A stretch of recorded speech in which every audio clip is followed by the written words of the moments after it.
It is the FTN Fast Break Podcast, Monday, October 28th, 2024, episode 17. What is going on, everybody? Zach Graham, a.k.a. Kawaisenberg, DFS. Back in the house, Mike Randall, at Randall Rant. Mike, how was your weekend? It's doing well, Zach, my friend. And it's also doing well because, as we know, you're the go-to one for all advice here, NBA. And I made the mistake in looking at our underdog draft that we did together. Ladies and gentlemen, who's at the top? None other than Kawaisenberg with 777 points. You can take that to a slot machine. And ladies and gentlemen, who's in last with 5 million injuries? None other than yourself. So I am here as I am not the leader of this. I am here as the punching bag for the great person who is sitting directly to my right, your left. Oh, man, I have not checked any of those best ball scores yet, but that does warm my heart that I'm sitting there in first in at least one of those. Zubac, Zach. Zubac just rolling through the center position for you. Oh, rarely coming out of these games through the first week. And we'll talk through the first week here on today's episode of the Fast Break. Another thing that we want to do now that we're in the regular season, call out some games that we're eyeing that we want to make sure we're in front of our TV screens to watch. This week we'll, of course, close with some stock up, stock down. Let's start, Mike, like, almost every show does for the last 2+ decades. Let's talk about LeBron here because the Lakers are undefeated, one of the 4 remaining undefeated teams in the league. And I believe it was Saturday night when we see this insane fourth quarter from LeBron James. And it wasn't even really a quarter. Most of this got done in about a 3.5-minute span. LeBron James becomes the first player in NBA history to record a single quarter with 15 or more points, 5 or more rebounds, 5 or more assists, and to make all of his field goal attempts in that quarter. And Mike, this is the fourth quarter in a game of his 22nd season in the league. That's a solid game for a lot of players, much less a quarter, much less, again, about the 4-minute span that LeBron did that in. The King continues to impress, continues to write new chapters in his lore. I was actually lucky enough on a Saturday night to this, says a lot about me. On a Saturday night, I'm sitting there watching Kings Lakers. It was really special to watch, really fun. And this hurts my heart because I hate the Lakers. Yeah, it was special to watch. And he just continues, one of the greatest players ever. But what is so underrated about him is he morphs to what his team needs. And he really has the most brilliant basketball mind overall and feel for the game that I've seen since Magic Johnson. I saw Magic when he was with Kareem. Then I saw Magic when he wasn't with Kareem and how he led that team as a veteran player to the finals.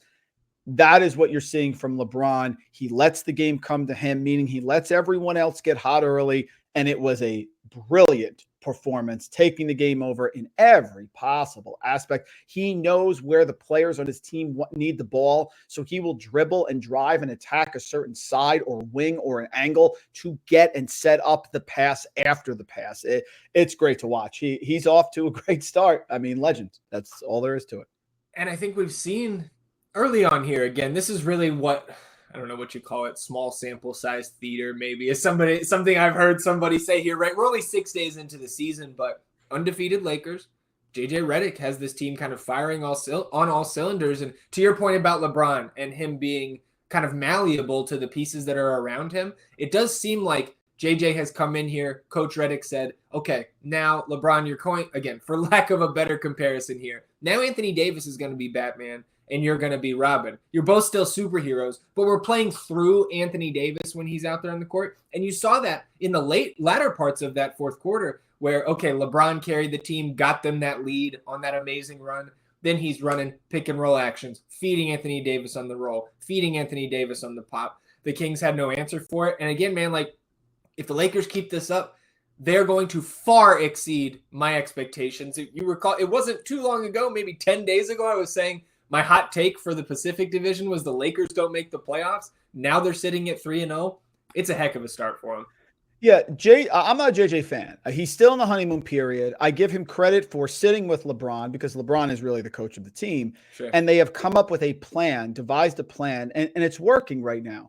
there's going to be some strife this year. There's going to be an injury. There's going to be a point which JJ is going to have to sort of do it and make some tough decisions. And that's what I'm waiting for as an NBA bettor. But for right now, it's kumbaya. They're working well together. You have to have your big star working with you. And clearly LeBron has signed off on making AD the center, on the role in which Dalton Connect is playing coming off the bench. Austin Reeves has started off a lot hotter. Rory Hashimura is sort of imposing as well. We'll get to that a little bit later. So, yes, I agree. We're off to a good start. One eye open, caveat emptor for me. But, yes, I can't deny it's been a fabulous start for the Los Angeles Lakers. I think that's one thing to watch, right? A lot of those guys playing massive minutes. So can we keep that up? Or are we going to see an adjustment where a Dalton Connect, a Gabe Vincent, they get Jared Vanderbilt back healthy, hopefully soon, right? Can they expand this rotation a little bit as we get into the meat of the regular season? Something we'll keep our eye on. Shifting to the Eastern Conference now, Sunday. To me, the biggest eye-popping result, Brooklyn Nets, right? A team total, a win total prior to the season, sub 20. They defeat the Bucks, and not just in upset fashion, handily, right? This is a team that, and I wanted to point this out here because this did give me a little bit of a chuckle. I know it was making the rounds on social media. So like before we talk about the Bucks, and is this just like same old Bucks where they're going to kind of disappoint us and let us down in some of these type of spots?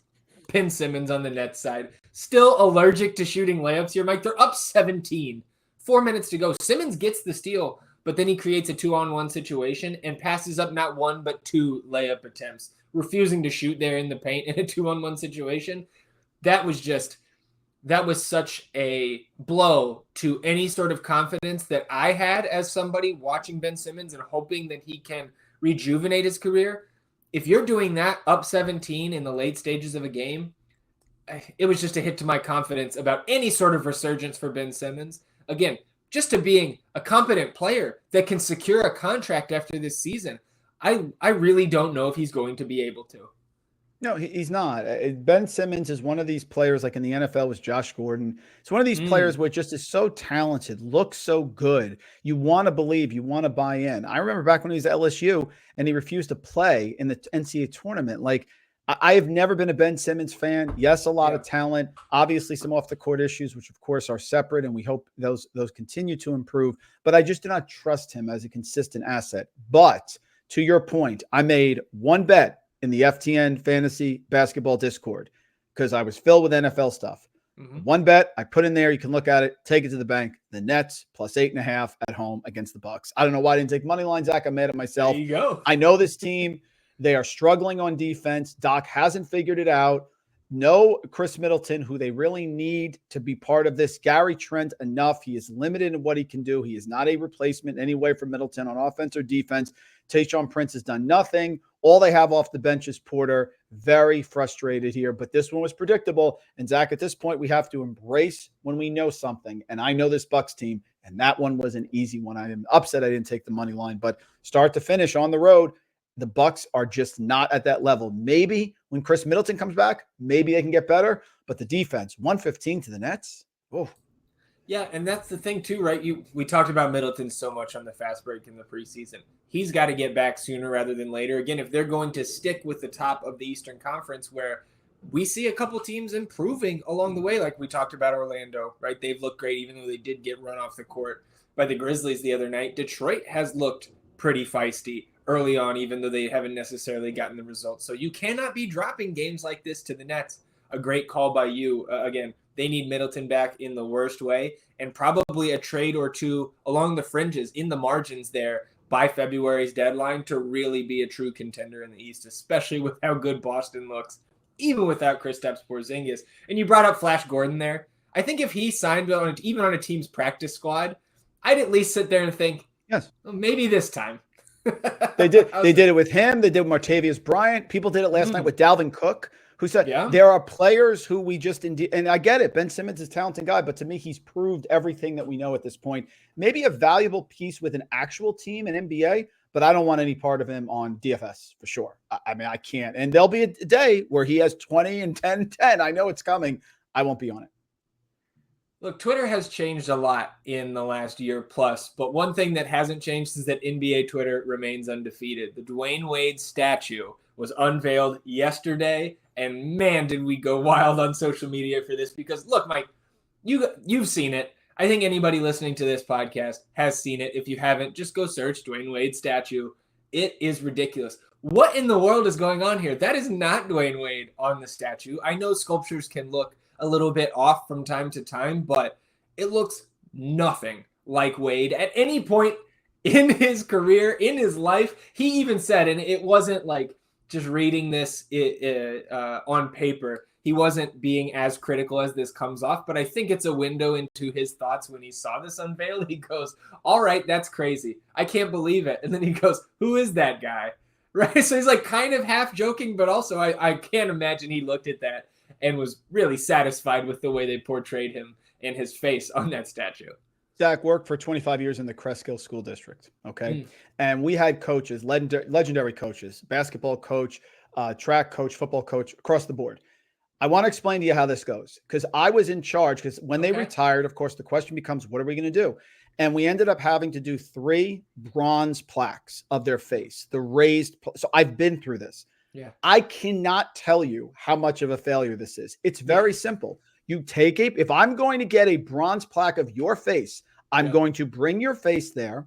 They give you a sample, a drawing sample of what it looks like. You have to sign off on it. Now, what do you do, Zach? You bring it to like 5 or 6 people and you all talk. And some person says, fix it. Okay. You come back. Then they give you a sample, an actual small sample of what it looks like. And you bring it around again. I would say, Zach, it took about 3 months for a bronze plaque of a track coach, basketball coach in Little North, New Jersey here. The idea that the Miami Heat put this out there and couldn't get his face, it's mystifying to me. You could have grabbed 5 people off the street and just said, does this look like him? So it's an epic fail, Zach. It's not like you just hand them one picture and you cross your fingers to see what the statue looks like. There's a process and you go through it multiple times. Yeah. So I don't know how this happened. And I have, again, very small potatoes compared to this. But Zach, it took me about 3 months. I went back and forth, the nose, the ears, the whole thing. And I can assure you, no one complained about it. It looks kind of like the people. This is crazy.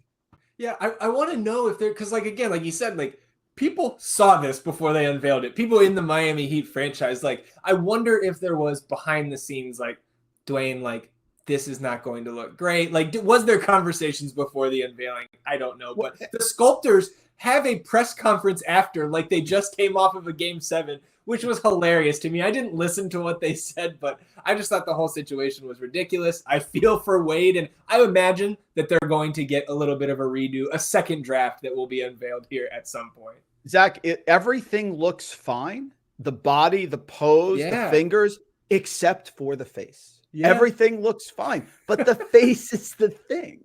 Yeah, that's the most important one. But all I can tell you is I don't know how that's so bad because I went through it 3 times. It's not hard. You just keep tweaking it until it's ready. That's all. Yeah. Yeah, that's where you saw, right? It's only the face because you see people taking the face of the statue, putting it on the iconic LeBron alley-oop photo with Wade, on a wedding photo with Gabrielle Union and Dwayne Wade, like just the face everywhere. It was a great night of content for those surfing the interwebs. A little bit more of a serious note here. We talked about kind of the scandal around the NBA investigating the player participation around Joel Embiid. Well, here's a serious legal scandal brewing there for the LA Clippers. Former Clippers trainer Randy Shelton is suing the franchise for wrongful termination, among other things. Shelton claims that he was fired after complaining that Kawhi Leonard was being subjected to unsafe and illegal treatment for his injuries. Now, Shelton, Mike, was San Diego State's strength coach when Kawhi was there with the Aztecs. He was Kawhi's off-season trainer when he was with the Spurs, hired by the Clippers the same summer that Kawhi was signed. Sounds like he was one of Kawhi's guys. And I don't know, man, I'm a Spurs fan, so I have heard this story before. But if you go into the details of this, it is not just around Kawhi, but like some of the tampering they had, which again was public knowledge, but just resurfacing here, rereading through all the stuff that they did, attending the Raptors games, contacting Shelton while Kawhi was still with the Spurs to gauge his interest in coming to play for the Clippers. I don't know, man. One thing, I saw somebody comment this, I think on Twitter, and I agree with it. I think the Raptors have to be feeling like they dodged a bullet trading for Kawhi, getting the championship, and then him walking because they really didn't have to. They only got the best of Kawhi Leonard and the Spurs, and now the Clippers dealing with, kind of the negative side of him and his knees. The hardest thing to deal with in all of sports is a great player on the decline of their career. I saw it here with Derek Jeter when he was pushed down the lineup late in his career. You saw it with Guerrero, with Tom Brady, when he had that these guys they're fantastic. They're great players and they want everything to be their way. And someone has to tell them no. Best example right now, Zach, Aaron Rodgers. I mean, the Jets are a train wreck, but he's got his guys and everything has to be his way. Completely agree with you with Toronto. They dodged a bullet, got the title, got the shot over Embiid, title, see you later. It's not Kawhi's great. He's a legend. He's a Hall of Famer, one of the all-time greats. But the everything that comes with them becomes too much eventually because you have to follow them. And none of these guys, Rodgers, Kawhi, anyone, Kobe, LeBron, all these guys have to have things their way. So either you're going to succumb and just go with them, or you're going to end up having to cut them loose early. And I think more teams today go with the latter than the former because they franchises do all have to work together. And sometimes you have one great player and you can do it that way. But even Michael rubbed people the wrong way in Chicago eventually, not just Jerry Krause. You saw the whole thing. There's a shelf life, and sometimes it's better to cash your chips in a year early than a year late. Yeah, so it'll be interesting to watch that saga unfold, I guess, in the legal system, right? Because this is some serious stuff being alleged. Let's, again, turn it back to a lighter note here. 4 undefeated teams left in the NBA. We mentioned the Lakers. Alongside them, the Celtics, the Cavs, and the Thunder. I am a little bit surprised by the Lakers. The other 3, I think it's just kind of what we expected, right? Especially with Boston and OKC, the defending 1 seeds in each conference. This seems like kind of status quo for this group of teams. Yeah, it does. It's just a tremendous performance here. Boston, Cleveland, Lakers, OKC. OKC, Zach, most impressive win to me so far. They crushed Denver on opening night there. Just a really impressive performance. And the winless teams, of course, as well. It's been pretty decisive so far. And Boston, not surprised. Cleveland, I'm kind of rooting for because I do root for the little guy. I'm glad to see that. Want to see what happens here, like I said, with the Lakers. And OKC is exactly what we thought they were going to be. Yeah, the winless teams, right? 3 of the 5, I think. No surprise at all, right? Wizards, Pistons, Jazz. That makes some sense. All 3 of those teams, you would think going to be tanking, at least by the end of the season. Definitely not in the top half of either conference. But then Kings and Nuggets. Again, Nuggets have played 2 games, but they did not look good against OKC. They lose on Sunday to the Clippers. They get the Raptors tonight. I think they right the ship here on Monday. But Kings and Nuggets, to me, definitely stand out as a teams without a win here through the first week. Yeah, I'm going to hang in with the Kings. I am a little nervous about it because I'm starting to think maybe I overvalue them. But with Fox and DeRozan and Sabonis, I do think they figure it out eventually. But I'm a little concerned, not concerned about Denver at all, of course, except for the depth issues if somebody doesn't get going. But we'll save that for a little bit later. Yes. I agree on both of those. I think both of them will be just fine. But certainly not the start that them or their fans wanted. Let's talk about the week that is ahead, right? And we'll be back here on Thursday, so we'll just look at the Monday, Tuesday, and Wednesday night slates. Here on Monday, Mike, I've got 3 games picked out. You got the 2 national games. I think they're NBA TV tonight. Milwaukee and Boston. Milwaukee back into the back-to-back, coming off the embarrassing loss to Brooklyn. Boston, a buzzsaw so far, right? I think this is a game that everybody's going to have their eyes on. Lakers and Phoenix is the nightcap there on NBA TV. Rematch. These teams already played earlier this season, so the Lakers got one over on the Suns early. We know about the Suns offensively. We know about the new look Lakers. I think I'm more excited for Lakers and Phoenix than I am the Bucks and Celtics, interestingly enough. How do you feel about those 2 nationally televised games here tonight? Yeah, I think it's Celtics by 20. I don't have any confidence in the Bucks at all. Yeah. I'm looking at our model here. No edge either way in that game. I agree with you that I want to see what the Lakers do here. We have an edge to the over for Lakers Suns over 228. Curious to see. My instinct says take the 4.5 points with the Lakers. That's my response because it still is Phoenix. It still is KD, those things. But I I want to see how it plays out, and I'm more curious because that's a big win for the Lakers. They get that one. Now all of a sudden they really have some solid momentum, but I will be shocked tonight. Maybe the Bucks come out and they hit a couple shots early and get going, but the Celtics eventually will move forward in that game. And that spread right now, like I said, no advantage either way, but it's 9.5. I think Celtics win by double digits.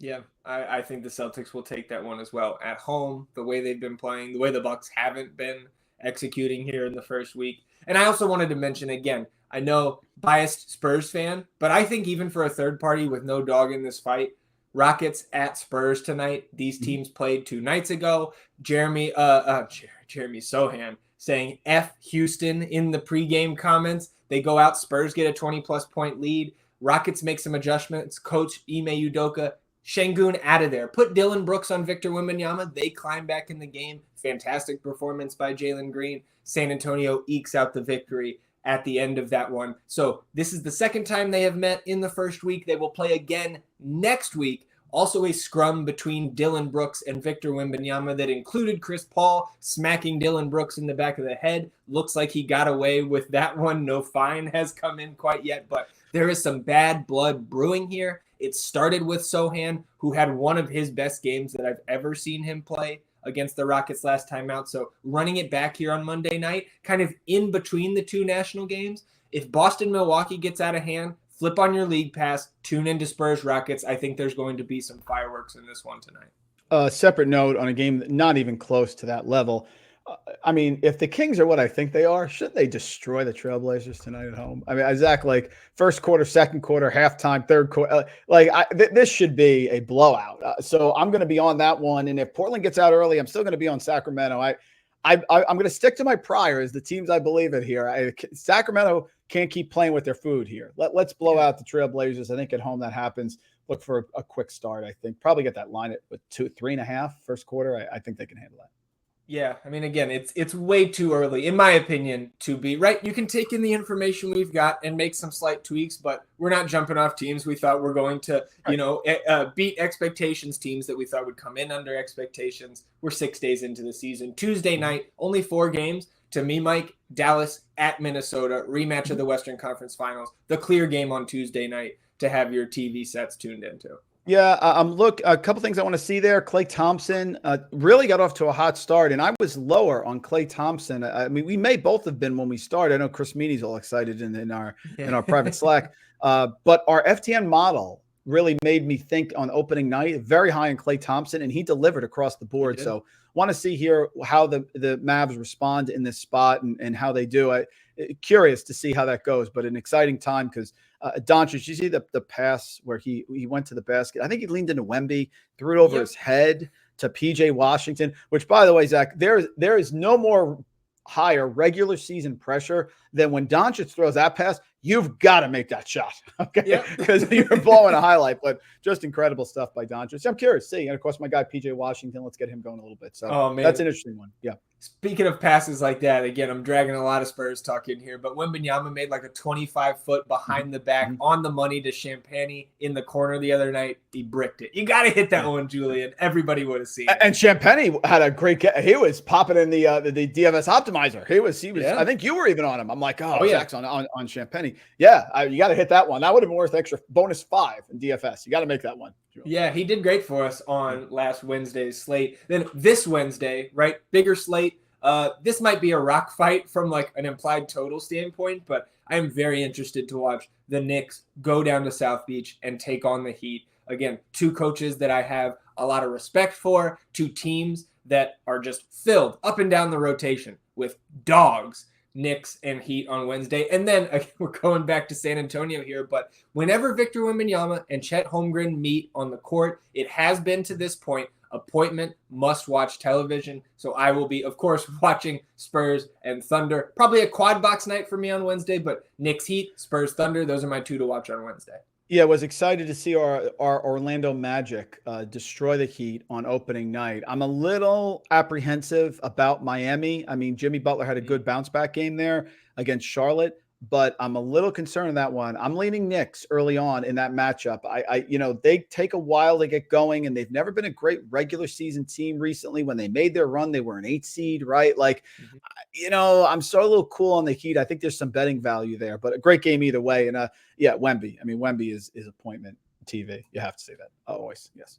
So those are some games we'll be watching. Let's close out episode 17 with our stock up, stock down. We'll start with our stock downs, and I want to start here, Mike, talking about Rui Hachimura. Stock down for Rui. I think he's actually been pretty good from a basketball standpoint, but there's one play that stuck out to me, and this clip was also making the rounds Saturday night, because this is during LeBron's massive fourth quarter run. Right before a timeout, Rui Hachimura on a fast break, dribble, pull up, mid-range, right? And they go back to the bench. They go to timeout. And on League Pass, right, they kind of send you back to that in-arena camera, right? Sometimes you can pick up things that are being said on the bench where you can hear LeBron James say, and this is what he said, bring that motherfucker to me. I done made 10 in a row. He wants to do a pull-up contested too. Swing, motherfucker. And look, man, he's right.